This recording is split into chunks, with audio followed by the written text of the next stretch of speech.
Right, gather round, you lot, especially you young uns who've been swallowing everything they shoved down your throats at school. Now, apparently, according to our esteemed friends across the pond, Americans, bless their cotton socks, they invented absolutely everything. Didn't they? Oh yes. Nothing existed until Uncle Sam waved his flag and shouted, "It's ours now!" Take the assembly line, for instance. If you went to school in America, you'd come out thinking Henry Ford woke up one sunny morning in Detroit, looked around and thought, "Do you know what this chaotic world needs? Conveyor belt." Like no one had ever lined up things in a neat little row before. Congratulations, Henry.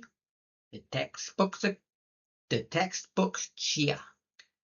You've invented putting one thing after another thing repeatedly. Brilliant. But hang on, here's the shocker for you.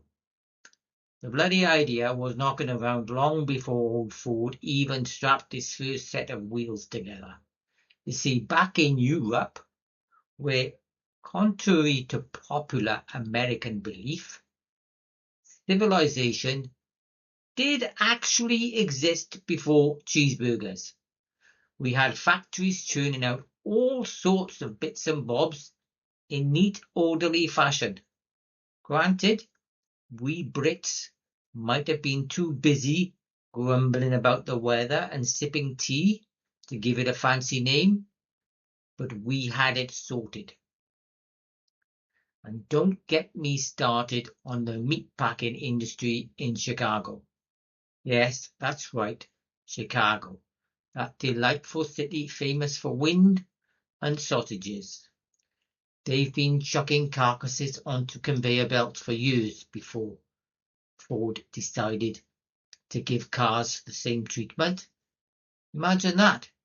Henry Ford strolling through a slaughterhouse, looking at dangling slabs of meat, thinking, "Blimey, you know what this reminds me of? Motor cars." Yet somehow history books skip the bit about sausages entirely. Funny that. Seems a tad inconvenient, eh? You never read about Henry Ford inspired by dead pigs, do you? No, that wouldn't quite fit the American dream narrative, would it?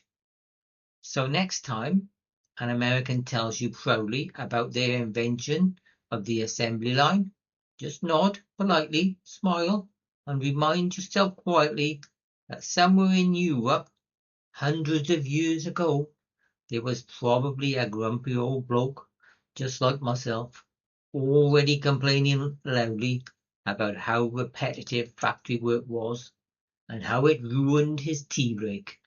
Ah, history, written by the winners, exaggerated by the boastful, and believed by the gullible.